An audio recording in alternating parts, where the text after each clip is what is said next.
ओम नमः शिवाय।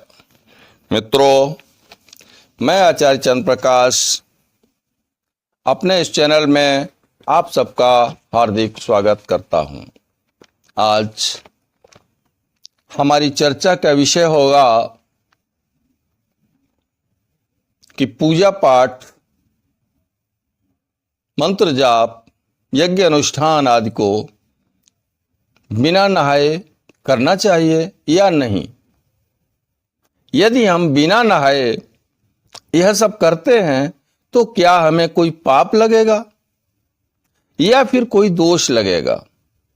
बताने से पहले मेरा आपसे अनुरोध है कि जो लोग इस चैनल पर पहली बार विजिट कर रहे हैं, कृपया चैनल को सब्सक्राइब कर लें, बेल आइकन को प्रेस कर दें, उसे ऑल पर सेट कर लें ताकि आने वाली हर वीडियो का नोटिफिकेशन उन्हें मिल जाए। साथ ही वीडियो को लाइक अवश्य किया करें, क्योंकि इससे हमारा मोटिवेशन होता है। तो मित्रों, किसी भी धार्मिक कार्य जैसे पूजा पाठ, मंत्र जाप, मंत्र अनुष्ठान को नहा करके ही करने के लिए कहा जाता है। यदि हम इनको बगैर नहाए करते हैं तो इससे क्या होगा? क्या हमें कोई दोष लगेगा या हमें कोई पाप लगेगा? तो यदि आप एक लाइन में उत्तर चाहते हैं, एक वाक्य में उत्तर चाहते हैं, तो इसका उत्तर है बिना नहाए पूजा पाठ करने से न तो कोई दोष लगेगा और ना ही कोई पाप लगेगा। आपका ये कार्य पूर्णतः सार्थक होगा, हमेशा शुभ परिणाम प्रस्तुत करेगा। लेकिन हमसे तो कहा जाता है कि इन कार्यों को नहा के ही करना चाहिए। तो अब हम आपको इसकी वास्तविकता से अवगत कराते हैं। पहले हमारे देश में शिक्षा अधिकांशतः गुरुकुलों में दी जाती थी। जैसे आजकल ये आवासीय विद्यालय होते हैं ना, ऐसे ही आवासीय विद्यालय होते थे, जहां पर विद्यार्थी निवास करते थे और शिक्षा ग्रहण करते थे। तो विद्यार्थियों से कहा जाता था कि सुबह जल्दी उठना है, शौच इत्यादि से निवृत्त होकर स्नान करने के उपरांत आपको पूजा पाठ, जाप, यज्ञ अनुष्ठान आदि करना है। ऐसा अनुशासन उन्हें दिया जाता था। इस प्रकार का यह अनुशासन हमें गुरुकुल के ऋषियों के द्वारा दिया जाता था। सबके पीछे, यानी इसके पीछे क्या मंशा थी हमारे ऋषियों की, क्या सोच थी? देखो, सुबह जब हम स्नान करते हैं तो आलस समाप्त हो जाता है। पानी में रहने वाली विषुआ विद्युत के संपर्क में आने से हमारे शरीर में नई ऊर्जा का संचार होता है, नई स्फूर्ति आ जाती है। रात्रि की अस्वच्छता समाप्त होकर हमारा शरीर स्वच्छ और पवित्र हो जाता है। हमारे अंदर पवित्रता के भाव का संचार होने लगता है। इससे शरीर की पवित्रता का हमें पूरा एहसास होता है। इससे क्या होगा? इस पवित्रता से क्या होगा? शरीर रोग मुक्त रहेगा, आलस्य नहीं आएगा, पूरे दिन स्फूर्ति बनी रहेगी, शरीर पूरे दिन ढंग से काम करेगा। यह हमारी सनातन संस्कृति का चिंतन रहा है, हमारी भारतीय मनीषा का वैज्ञानिक पक्ष रहा है, हमारे ऋषियों का यह वैज्ञानिक चिंतन रहा है। इससे उन्हें ये कहना पड़ा कि आप बिना नहाए पूजा पाठ यज्ञ अनुष्ठान नहीं करेंगे, वरना आपका पूजा पाठ सार्थक नहीं होगा। ये बात उन्होंने इसलिए कही कि नहाने से इनके अंदर कई एक वैज्ञानिक लाभ भी होंगे, निरोग रहेंगे, स्वास्थ्य अच्छा रहेगा। ठीक है, तो ये सोच थी, इसलिए कहा गया कि आप बगैर नहाए धार्मिक कार्यों को नहीं कर सकते।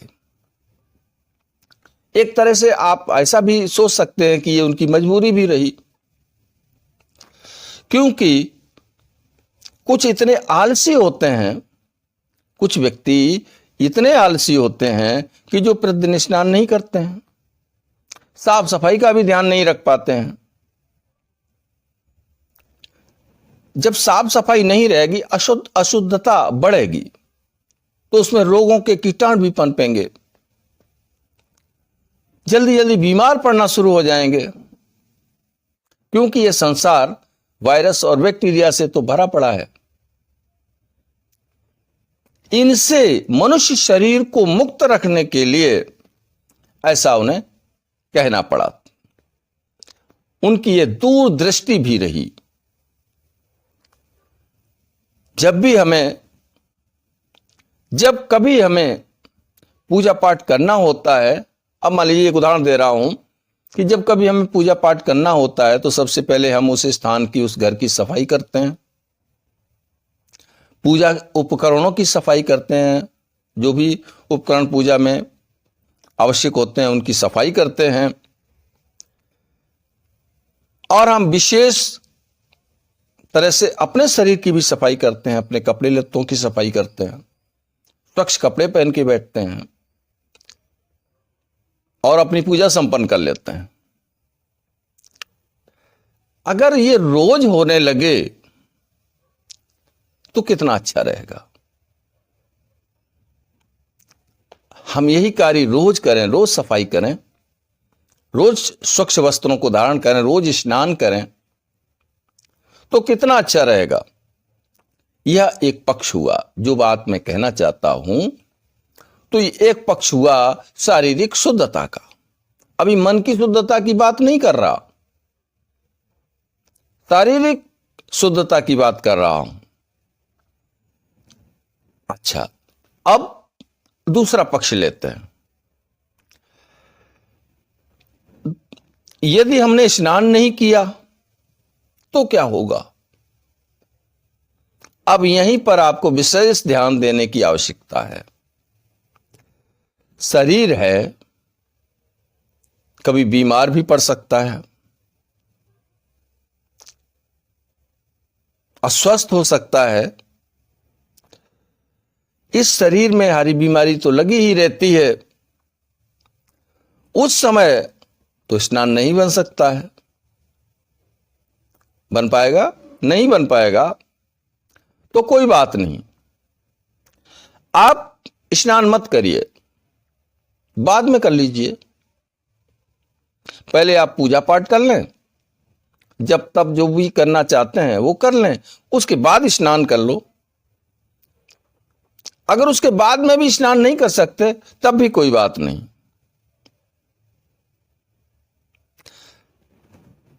परिस्थितियां ऐसी आती हैं व्यक्ति के सामने, कुछ सर्कमस्टेंसेस ऐसे आ जाते हैं कि वो चाह करके भी स्नान नहीं कर सकता। तो हमारे शास्त्रों ने, हमारे मनीषियों ने, धर्म ग्रंथों ने हमको छूट दे रखी है,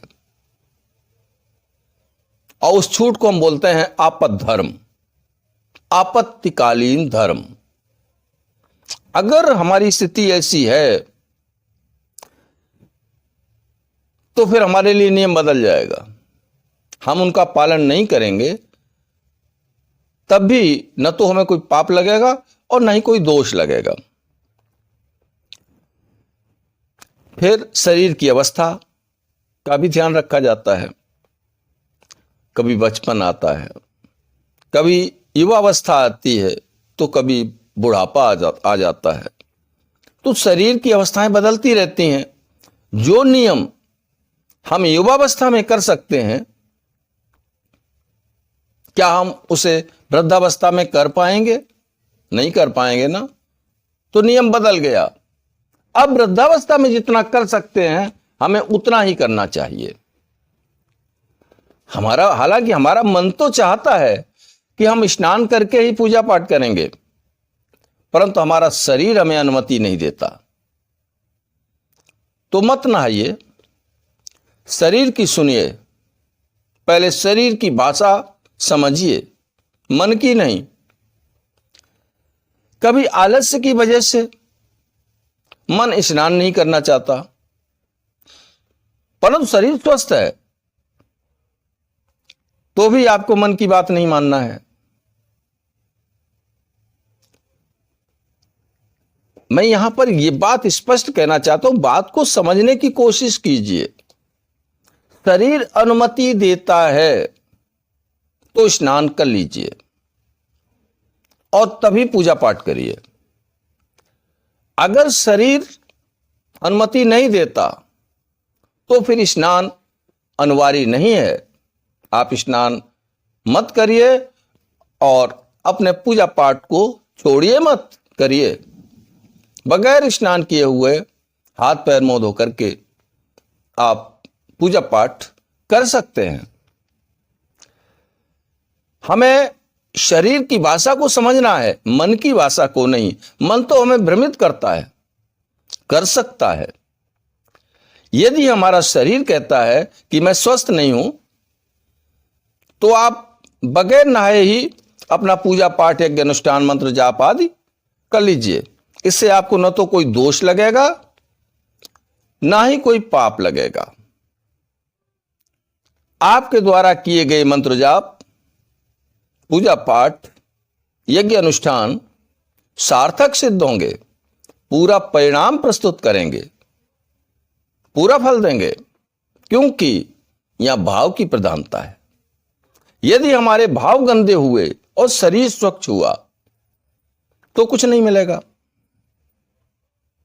शरीर बेशक अस्वच्छ है, लेकिन हमारा भाव स्वच्छ है, हमारा भाव शुद्ध है, तो फिर हमें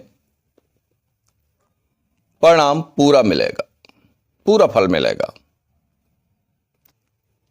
शुभ भाव में किया गया कार्य कभी अशुभ नहीं हो सकता, कभी अशुभ परिणाम दे ही नहीं सकता। आशा करता हूं कि इस वीडियो में दी गई जानकारी से आप जरूर संतुष्ट हुए होंगे और जो हमारे मन के अंदर भ्रम की स्थिति बन रही है उससे भी आप बाहर निकल चुके होंगे। अगर वीडियो आपको पसंद आया है तो इस वीडियो को लाइक करें, मित्रों में शेयर करें, ताकि आपके मित्र भी इन भ्रमपूर्ण परिस्थितियों से बाहर आ सकें और आपको पुण्य लाभ का अर्जन हो सके। चलता हूं, मिलूंगा अगले वीडियो में नई जानकारी के साथ। तब तक के लिए ओम नमः शिवाय, ओम नमः शिवाय, ओम नमः शिवाय।